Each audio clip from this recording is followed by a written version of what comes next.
كنت ديت ولدي لواحد الموحد اليوم، ديته المدرسه نسينا الكارني،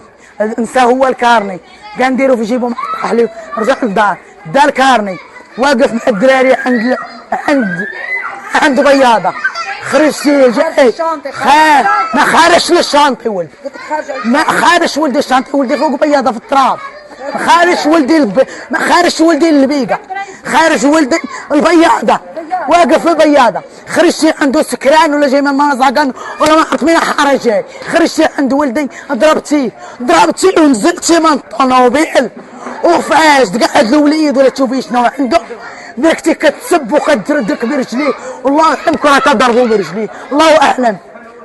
اللي حاضرين ليه كيقولوا اللي حاضرين ليه، الله اعلم، والوليد حالته شكون هو اللي ضرب؟ القايد ديال قالوا لي القايد ديال ازمور، مشيت ليه قلت ليه ضربتي لي ولدي، قال لي يا بنتي ما ناش انا اللي ضربت لك ولدك، ضربوا القايد ديال الساحل وهو اللي ضربه، وهو ديال بير جديد هو اللي ضربه، وهو هنا ما عطاش كيقولوا لي ما ماشي لا ماشي الحمر انا ما شفتش، انا طوموبيل واقفه ويني باش شفتها ما شفتش، انا كنشوف ولدي رمات وولدي رمات في البلاصه، ولدي قتلوه في البلاصه، حتى نشوف الطوموبيل انا نشوف انا في الطوموبيل، قال لي نشوف الطوموبيل، انا باغي الديه، انا باغي ولدي، الله ياخذ فيه الحق، الله ياخذ فيه الحق، علاش تركبيه؟ هو قتل دري وقت ركبتيه، شنو السبب اللي ركبيه؟ قتل لي يا ولدي. دابا هذاك الوليد باقي ما قطعش الشانطي، خرج عندهم الطوموبيل ضربوه وزاد، حط الطوموبيل وهرب، الدري طاح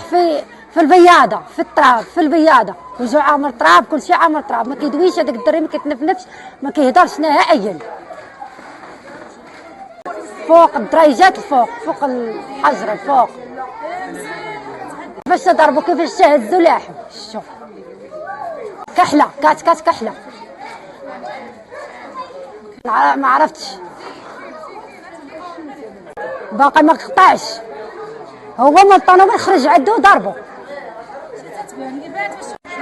اخويا الدري دار كسيده اليوم، كنت خدامه تجي لقيت الدري دار كسيده، غدا ولا نتغدى غيدير واحد اخر، بغينا قنطره اخويا، بغينا قنطره،